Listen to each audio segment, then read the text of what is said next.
사람이 가서 레위 여자에게 장가들어 그 여자가 임신하여 아들을 낳으니 그가 그 잘생긴 것을 보고 석 달 동안 그를 숨겼으나 더 숨길 수 없게 되매 그를 위하여 갈대 상자를 가져다가 역청과 나무 진을 칠하고 아기를 거기 담아 나일강과 갈대 사이에 두고 그의 누이가 어떻게 되는지를 알려고 멀리 섰더니 바로의 딸이 목욕하러 나일강으로 내려오고 시녀들은 나일강가를 거닐 때에 그가 갈대 사이의 상자를 보고 시녀를 보내어 가져다가 열고 그 아기를 보니 아기가 우는지라 그가 그를 불쌍히 여겨 이르되 이는 히브리 사람의 아기로다. 그의 누이가 바로의 딸에게 이르되 내가 가서 당신을 위하여 히브리 여인 중에서 유모를 불러다가 이 아기에게 젖을 먹이게 하리이까. 바로의 딸이 그에게 이르되 가라 하매 그 소녀가 가서 그 아기의 어머니를 불러오니 바로의 딸이 그에게 이르되 이 아기를 데려다가 나를 위하여 젖을 먹이라. 내가 그 삭슬 주리라. 여인이 아기를 데려다가 젖을 먹이더니 그 아기가 자라매 바로의 딸에게로 데려가니 그가 그의 아들이 되니라. 그가 그의 이름을 모세라 하여 이르되 이는 내가 그를 물에서 건져내었음이라 하였더라. 아멘.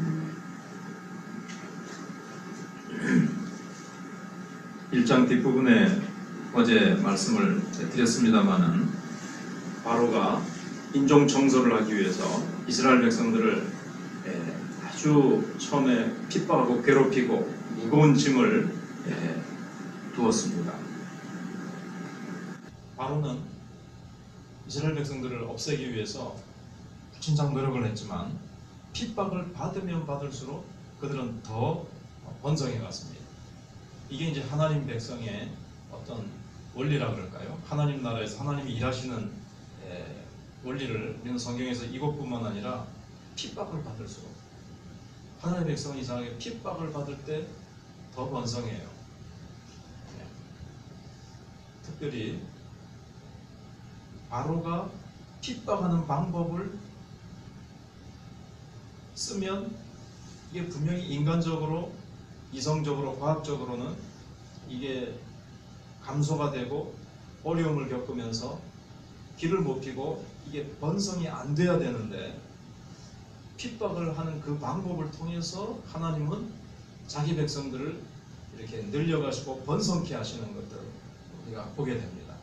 그러니까 이 속에 분명히 하나님의 개입이 있고 하나님의 돌보심이 있다는 거죠. 아브라함에게 하나님께서 언약을 하셨고 창세기 15장에서도 내가 너의 후손들을 이방 땅에 계기되어 400년 동안 거하다가 내가 그들을 징치할 것이다.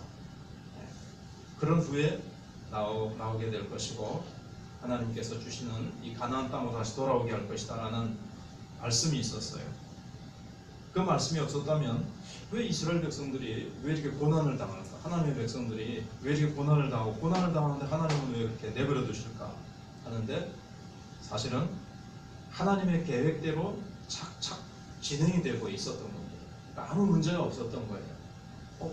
이스라엘 백성들이 출애굽 애굽으로 지금 가나안 땅에 있다가 야곱이 후손들을 데리고 애굽으로 내려온 자체가 지금 뭐가 잘못된 건가? 길을 잘못 든 것인가? 지금 일이 좀 꼬이고 잘못되어 가고 있네. 이스라엘 백성들이 죄를 지었는가가 아니라 만사는 하나님의 계획대로 지금 착착 진행이 되어 가고 있는 겁니다. 그 깊은 뜻을 몰라서 그렇지 하나님의 계획과 목적을 모르면 하나님 우리를 미워하시는가? 우리를 버리셨는가? 우리가 죄를 지어서 하나님이 치시는가? 별의별 이 답을 얻지 못해서 허우적거리겠지만 사실은 어둠의 때를 이스라엘 백성들이 만나서 정말 고난 속에 무시무시한 혹독한 고난 속에 그들이 들어가 있어도 사실은 하나님의 계획 속에 있다는 것. 이것은 그 당시만 우리가 옛날 이야기로 돌려버릴 것이 아니라 항상 하나님의 교회를 향한 말씀이죠.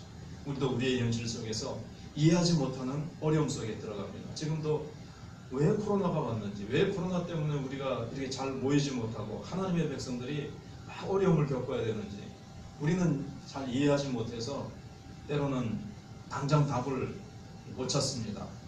그런데 성경이 주시는 답은, 우리에게 전체적으로 주는 답은, 나의 생각은 너희 생각과 다르며 나의 길은 너희의 길과 다르다 라는 말씀입니다. 그 구체적인 세세한 것은 우리가 성경이 답을 안 주실 때가 있어요. 그러나 큰 답은 하나님의 생각과 하나님의 길은 우리의 생각과 길과 다르다는 거예요. 교회를 번성케 하셔도 힘들 것 같은데 코로나로 왜 교회가 어렵게 하시나? 그러나 어렵게 되어지는 이거를 통해서 하나님은 때로 교회를 정화시키기도 하시고 알곡과 가라지를 나누기도 하시고 교회를 연단하시기도 하십니다. 그러나 분명한 것은 환난 중에도 여기 보시면 어제도 생각해봤습니다만 하나님이 이 바로와 그 강력한 국가의 힘에 맞서게 하시는 것이 아주 연약한 여인들, 시프라와 부하라는 여인을 통해서 하나님께서 싹 이렇게 대항하게 하시죠. 이게 살리시죠. 딸들은 살려둬라, 여자는 살려둬라. 뭐 여자는 힘이 없고 여자가 뭘 하겠나 싶은데 하나님은 그 틈을 타서 여자들을 통해서, 그리고 미리암이라는 또 누나를 통해서, 요게벳이라는 어머니를 통해서, 그 다음에 오늘 본문에 보시면 바로의 공주의 딸을 통해서, 지금 여인을 통해서 하는 이 줄기가 있죠. 하나님께서 하나님의 일들을 이루어 가시는 것을 봅니다. 그리고 우리가 방금 찬송한 것처럼 주께서 우리의 쓸 것 아시고 미리 다 예비하시고 채워주신다 그랬는데 이제 모세가 태어났습니다. 근데 석 달 동안 얘 좀 특별한 아이다, 이게 잘생겼다 그랬는데 이제 좀 특별한 뭔가가 이제 느껴진 거죠. 그래서 그냥 입을 벌리고 이스라엘 백성의 남자아이들을 삼키려고 입을 벌리고 있는 나일강에다가 그냥 하나님께 맡기고 그냥 뛰었습니다. 그런데 하나님께서는 하필이면 그 시간에 또 바로의 공주의 딸이 딱 고역하러 나와가지고 모세를 발견하게 하십니다. 아주 타이밍을 하나님께서 기가 막히게 해가시죠. 그리고 갈대상자를 열었는데 바로는 잔인 무도한 사람이지만 그의 딸은 그렇지 않았어요. 그는 참 인정이 많은 사람이었습니다. 거기다가 또 모성애까지 작용을 했겠죠. 그래서 그 아이를 보고 불쌍히 여겼습니다.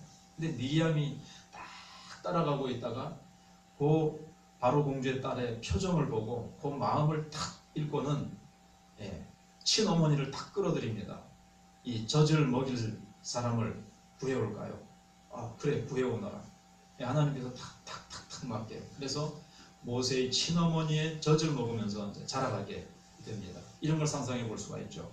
모세 어머니가 모세를 안고 밖에 나갑니다. 여자인 줄 알겠죠. 아들이든 다 죽으니까. 그 딸 참 잘 자라고 있군요. 딸이 아니고 아들이랍니다. 어떻게 아들을 그렇게 키웁니까? 이 아이는 바로 공주의 입양한 아들입니다.